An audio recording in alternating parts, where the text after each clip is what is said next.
Olá, pessoal, tudo bem? Seguimos com mais uma entrevista internacional. Desta vez recebemos um convidado muito especial, o professor Peter Hirst. Ele é o reitor do MIT Sloan, a escola de negócios do MIT, uma das principais escolas de negócios do mundo. O Peter, que palestrou no nosso evento de 2019, o New Law Meeting, ele fez a abertura do evento, falando sobre robôs telepresenciais, sobre tecnologia em geral, aplicado à profissão jurídica. E Peter está conosco aqui para falar sobre como a liderança é importante em momentos de crise. So, Peter, thank you so much for your time. It's a pleasure and an honor to see you again. I was just telling our Brazilian audience that we had you as an opening speech at the New Law meeting last year. It was a very good and a pleasure to have you opening our big events, and it was a huge success. And thanks to your knowledge that you gave to us. Thank you. It's a pleasure to be here. And isn't it interesting that when that was about a year ago, I came, or we communicated by robot, and I brought you the whole conference group to the MIT campus by robot.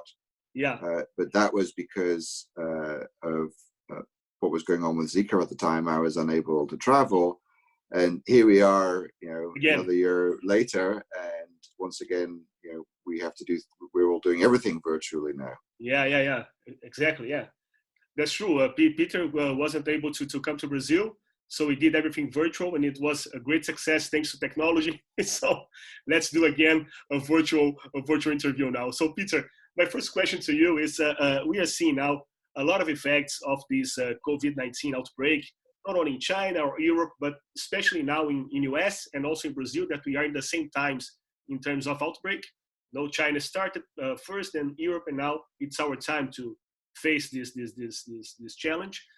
So we know that all the models of business are being reshaped because of that. So we need to reinvent ourselves, not only at the legal profession, that is my part, but for sure at the MIT, we're seeing a lot of new ways of work.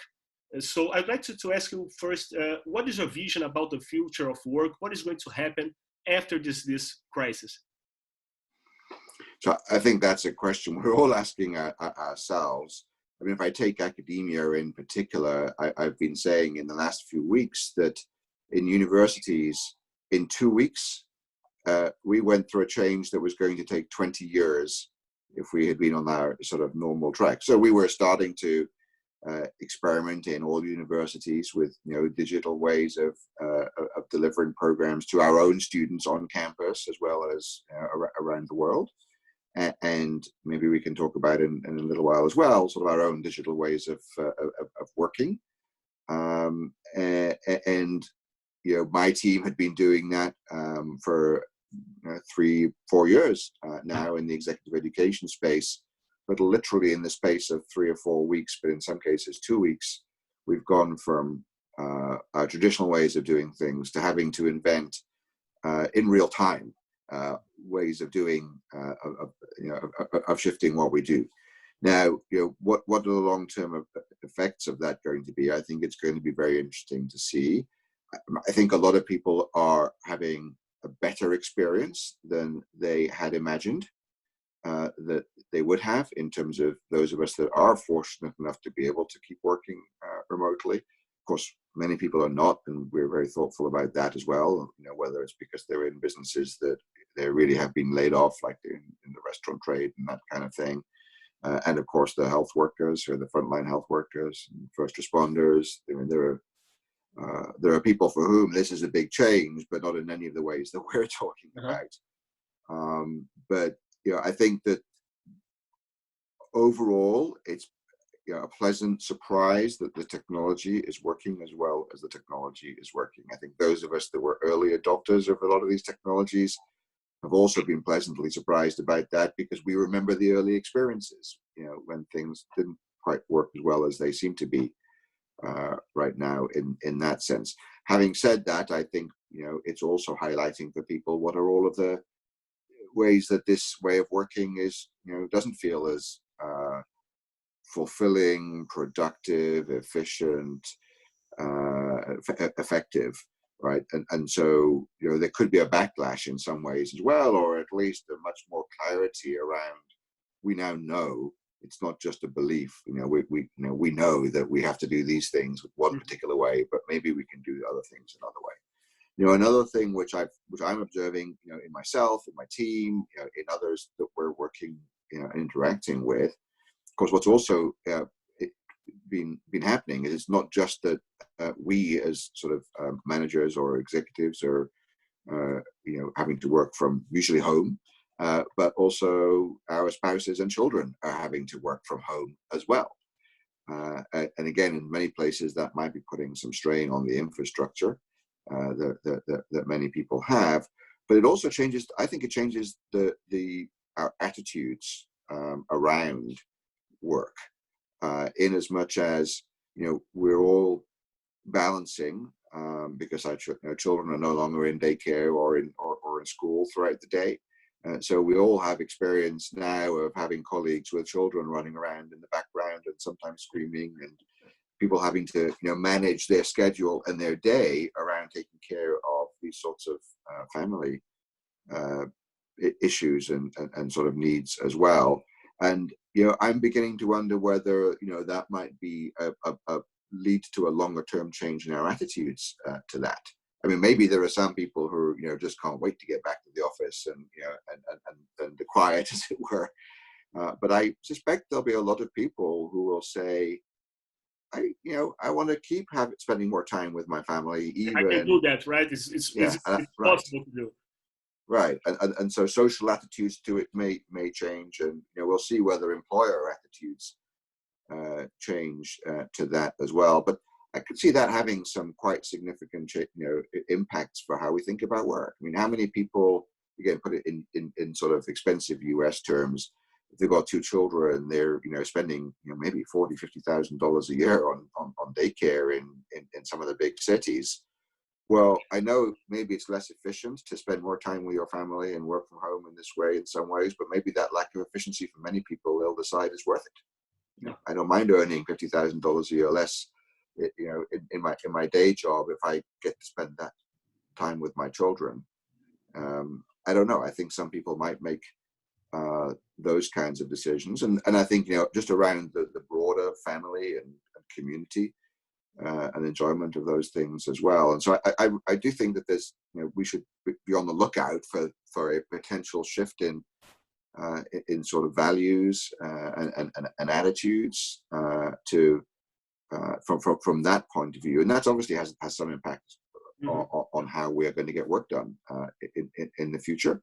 The other thing which you've heard me talk about before, which I'm quite passionate about, and I've been a sort of a convert and advocate of flexible and agile working and human-centered, work design for a small number of years now, is I hope that we have this will be a kick in that direction, and that a lot more companies and organizations and managers and leaders will actually say, there are positive benefits from providing this much more agile, flexible ways of work, and think about work and using technology in that. We talked about robots, for example. That we've been experimenting with robots are a way to enable someone who's physically remote to actually be present in a physical environment for learning. But there are plenty of other good examples of that in the case of telemedicine we're seeing right now, for example, that, for a variety of reasons, the medical expertise is not physically located, or maybe can't be physically located where the people in need of their services are.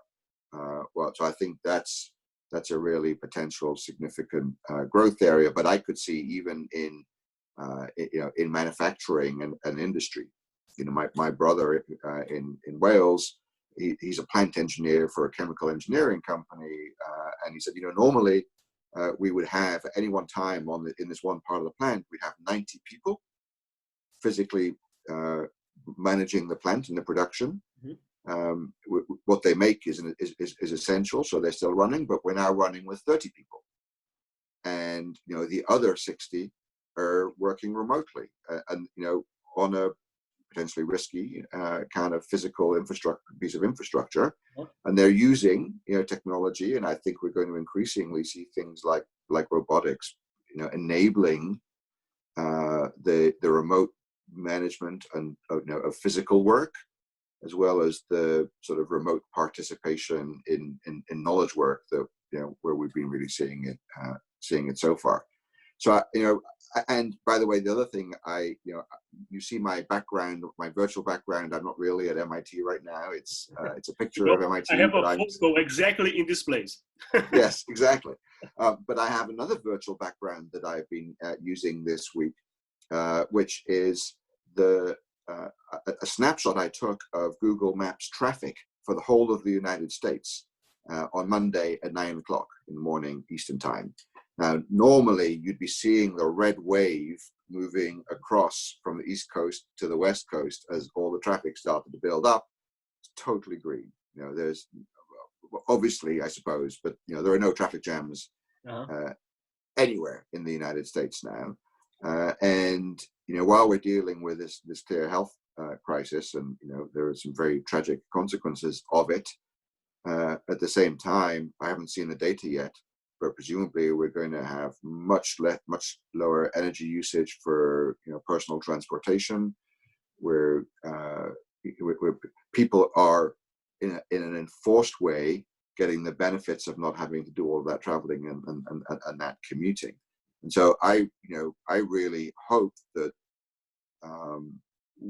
this will be an opportunity out of necessity to actually reevaluate sort of the reliance on travel, for example, and commuting, and particularly commuting at rush hours. And that from this experience and from seeing what's possible, maybe we can have a big impact on some of these things. Frankly, have very serious longer-term consequences for the planet, for society as well.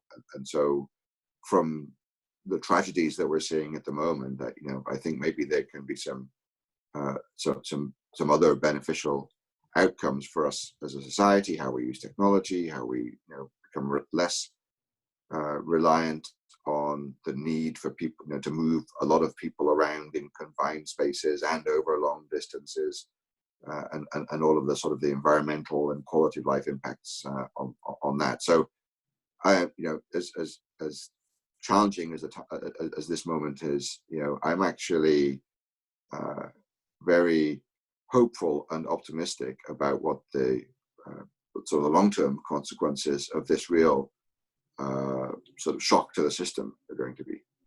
Yeah. So you talked a lot about how our daily work is changing. So you spoke about home office, for example, and everybody now who can work at home is working. So that's my case. That's your case. And speaking for myself, our law firm is entirely at home office, so everybody's working. So our legal profession, specifically regarding our firm, was not so impacted as maybe some other firms who work in the countryside with doing like physical jobs, for example, or even other kinds of work. So we were not so affected so far, and we can do our intellectual work at home, of course. But the main problem is that it's very different for you to do normal home office, and now it's a mandatory home office. So it's quite different, even if you did in the past. So on Friday I can do the home office, okay, I won't go to the farm. All right. But now you need to stay from Monday to Sunday, Monday to Monday, whatever, 7 days a week at home working. So this is interesting, different, but also complicated in terms of motivation. People maybe can get depressed and sad about that. It's hard to work at home with family, kids, and everything. So how do you think about the importance of leadership? Maybe it's the most important soft skills now that we need to have. How leadership is so important in order to motivate and also to enhance performance. Yes, I think leadership qualities in people who are in formal leadership positions, as you describe, is even more important in terms of motivating, organizing, managing sort of the work of organizations. It's also true that leadership qualities among everybody, whether or not they have a position of leadership, is more important as well. So I think one thing that we're already seeing, and it might seem ironic, that the human skills, the human interactive skills that we all believe are important, even though they're the most ignored part of oftentimes our sort of professional development and career development, at least in a deliberate way, are actually even more important when we're working in this fully virtual way. And I like the way that you put it. What we've evolved as a way to work flexibly was still a hybrid model. It was very much centered on the idea that we would still come together, in meetings and to interact with each other and to do the kinds of work that you really need to. We think that you need to do in person. But I just had a great experience this morning. The first ever, frankly, that I've been involved in that's worked this well. We did a brainstorming session, scenario planning with a dozen people, entirely virtually. The kind of thing that before we would have said, well, we all have to be in the office to do this, even though we have flexible working. We have to do this on a day that we're all there because we need to stand around the whiteboard and do things with post-it notes and go into little subgroups and all those things. And it actually worked very well. But I think it worked very well also because one of the team did a great job of facilitating, given this way of working, and making sure taking much greater care to make sure that everyone's voice is heard and that the collaboration is really happening, which perhaps is just more natural and organic when you're physically together. So there's sort of set of leadership skills like that, and it's kind of coaching those behaviors in the group rather than you can't really dictate them. And so I think that's important as well. I think there's a whole other attribute to it, and your question kind of touched on it, which is this. There's the leadership skills that are required in order to get work done, and to see your role as a leader as really as a coach and facilitating and enabling your team to get work done and trusting them to get work done. I mean, this was one of the things that we learned when we moved to flexible working, was we had some managers who realized that they would manage by overseeing activity. And to take that leap from I'm overseeing activity to I'm making sure that people understand what we're trying to achieve, that they have what they need to achieve that, and then helping coach them. So there's that skill set. There is, I think, another really important role, and again, positional leaders have to do this.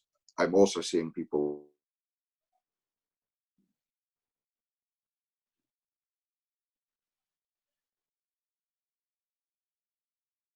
really being thoughtful about taking care of our teams and colleagues as human beings, and really understanding that at times like this there are a lot of additional sources of stress and anxiety, and I think there's an important role for leaders in helping create the narrative that really enables people to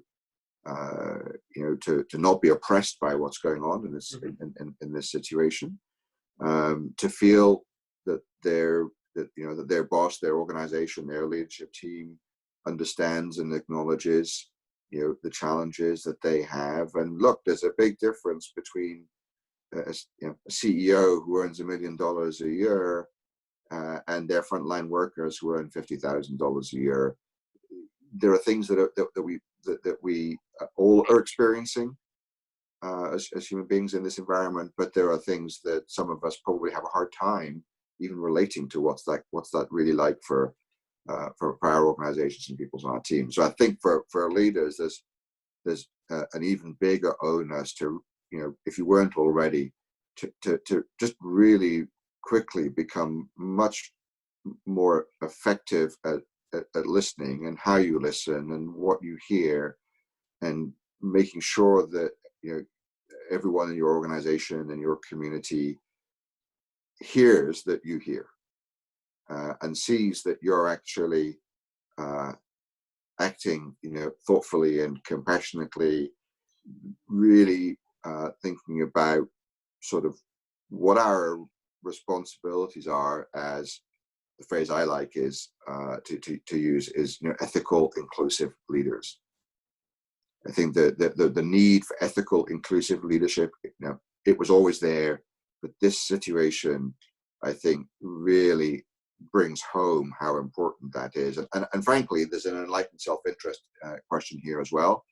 I think, companies, organizations, bosses, leaders who don't display these sorts of leadership and ethical, inclusive leadership kind of characteristics and how we make decisions and how we're seen to operate, that might work for us in the short term, but I think our organizations and our societies are not going to have a high tolerance for people who and companies and organizations who have demonstrated that they only care about themselves and they only care about the bottom line.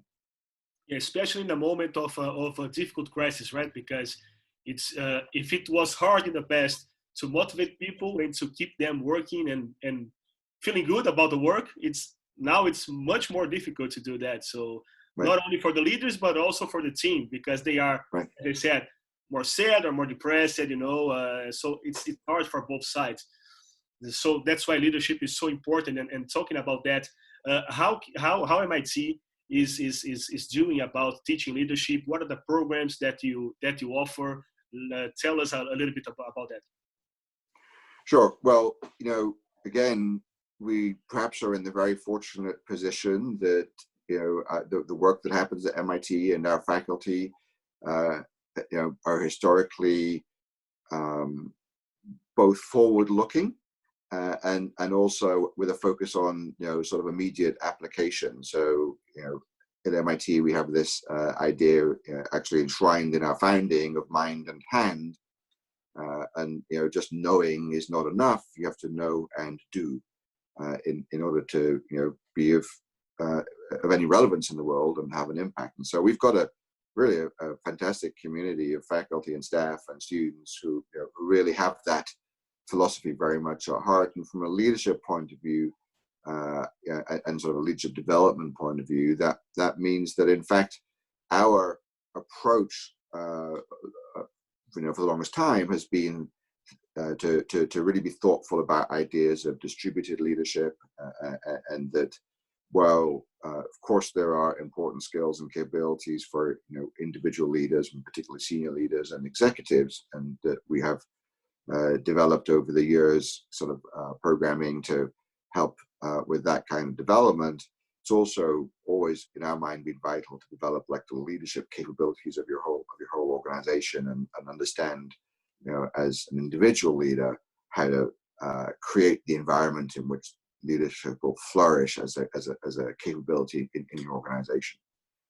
Now, historically, I think like the rest of our field, we've tended to believe that the ways that you can develop those leadership capabilities, it needs to be very experiential, of course. I mean, you can't really just learn something in the classroom and become a leader. So we've typically used sort of project-based approaches to also helping people develop these leadership capabilities. But we've also believed that this is a very personal and interactive kind of experience. And so a lot of our leadership, the delivery of our leadership learning and development has often been on site, on campus, in person. And so something that we're obviously now dealing with in the last few weeks is how do we transform?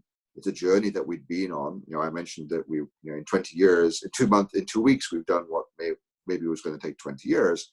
But how do we transform the experience of that sort of development experience to work in an environment where people can't travel and where people are limited to being able to talk through a screen like this? So I just literally, before I was speaking with you today, participated in awarding executive certificates from MIT Sloan to half a dozen people who were taking our neuroscience for leadership 2-day on-campus program virtually.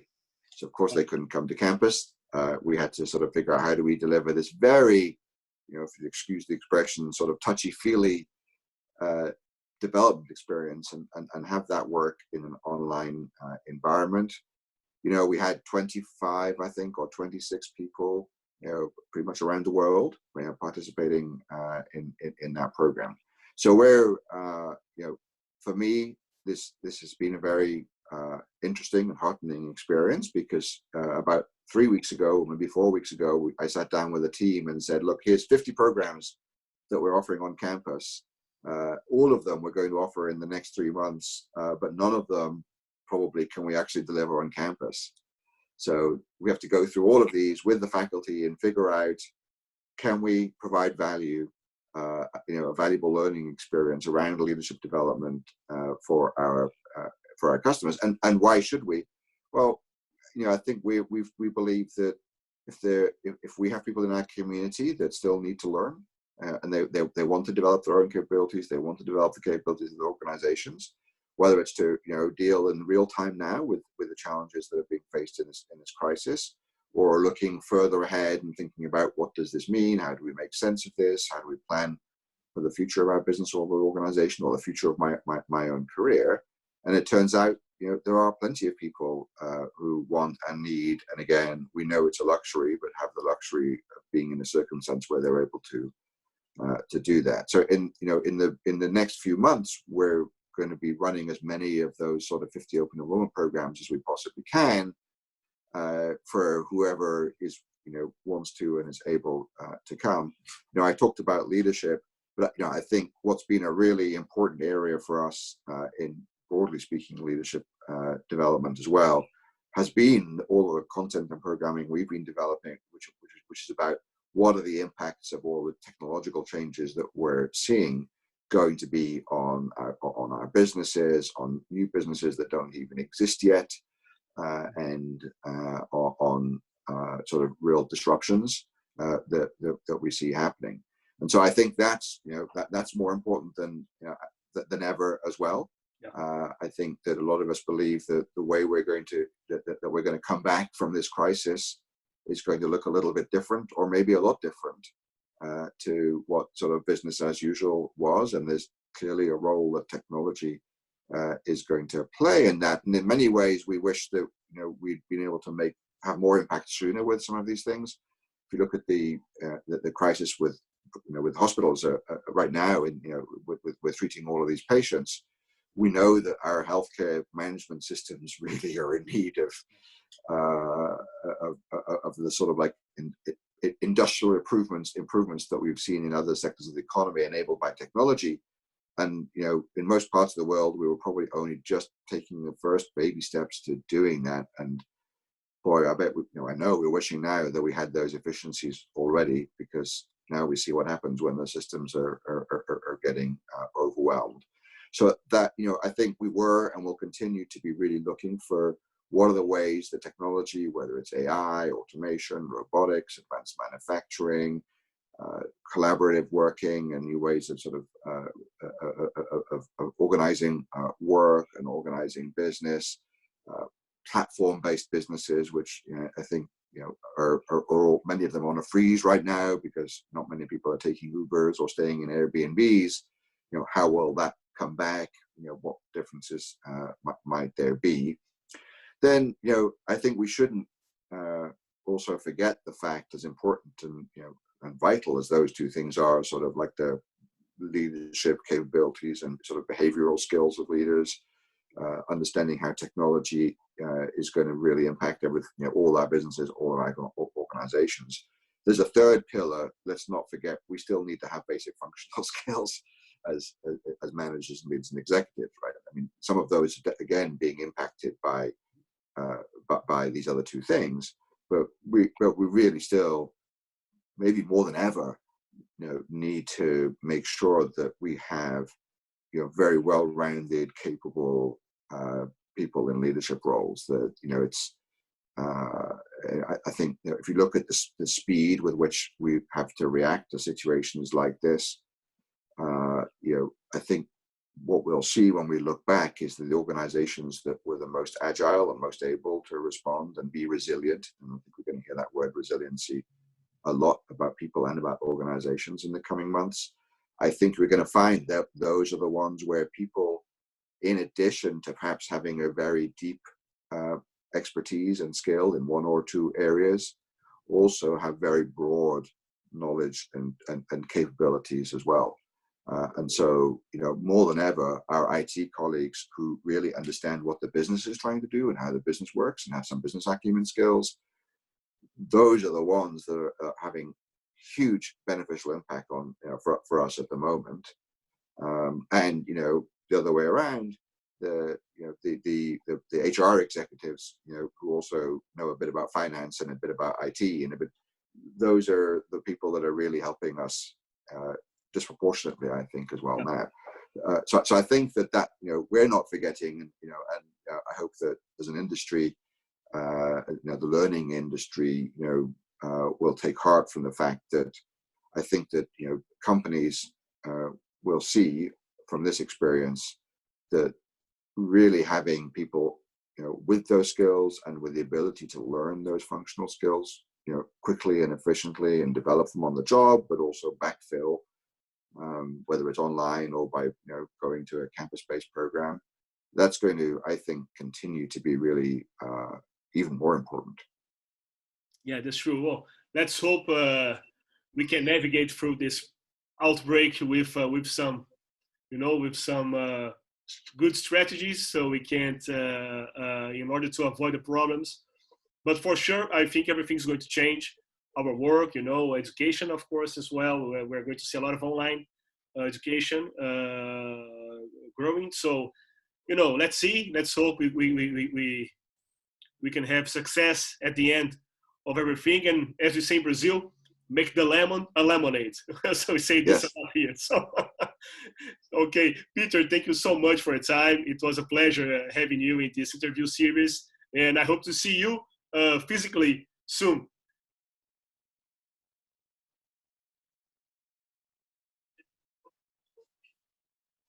Thank you very much. It's a pleasure, and I hope to see you soon again. Not only like this, but in the flesh. Yes, and shaking hands. Yes, closer than 2 meters. Yeah, for sure. Thank you.